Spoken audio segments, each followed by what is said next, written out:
উপস্থিত সামনে নিয়ে জানাজার নামাজে সমবেত হয়েছি। উনি সেই মুসলমান ভাই জানাজায় শরীক হতে পেরেছি আমরা মুসলমান হয়ে, সেজন্য মহান আল্লাহ তাআলার কাছে শুকরিয়া আদায় করি। সকলে বলি আলহামদুলিল্লাহ। কুল্লু নাফসিন জায়কাতুল মাউত। যেমন আজকে মরহুম ইসলাম উদ্দিন সাহেব মৃত্যু স্বাদ গ্রহণ করেছেন, সেই ধারাবাহিকতা আমরা যারা আছি সকলের মৃত্যু হিসাবে, আর আপনারা যারা আছেন সকলেই মুসলমান। আপনাদের কাছে আমার বিনীতভাবে অনুরোধ রইল, সকলেই 5 ওয়াক্ত নামাজ পড়বেন এবং মহান আল্লাহ তাআলার সকল হুকুম আকাম মেনে চলবেন। পাশাপাশি আজকে যে মায়েতে সম্পর্কে কথা বলছি, উনি বয়োজ্যেষ্ঠ মানুষ, অত্যন্ত একজন ভালো মানুষ ছিলেন আমার জানা মতে আর কি, অত্যন্ত ভালো মানুষ ছিল। আপনারা বেশি বলতে পারেন প্রতিবেশী যারা আছে। যাই হোক, আমরা যত ভালোই বলি মানুষ মাত্রই ভুল ত্রুটি হয়ে থাকে।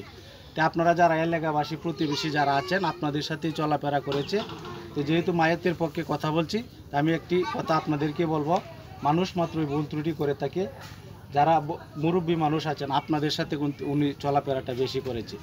তো ওনার কথায় বা তাই আচার আচরণে যদি কোনো বিন্দু মাত্র ভুল করে থাকে, আমি মায়েতের পক্ষ থেকে এবং মায়েতের পরিবারের পক্ষ থেকে আপনাদের কাছে আল্লাহর হস্তে ক্ষমা চাচ্ছি। এই মায়েতকে ক্ষমা করে দিলে মহান আল্লাহ তাআলা আপনাকে আমাকে ক্ষমা করে দিন।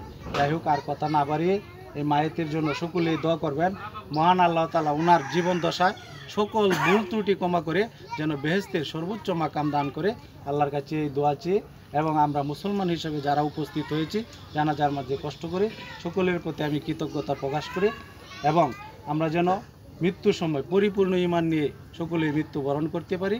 আল্লাহর কাছে এই দোয়া চেয়ে আমি আমার কথা শেষ করলাম। আসসালামু আলাইকুম ওয়া রাহমাতুল্লাহি ওয়া বারাকাতুহু।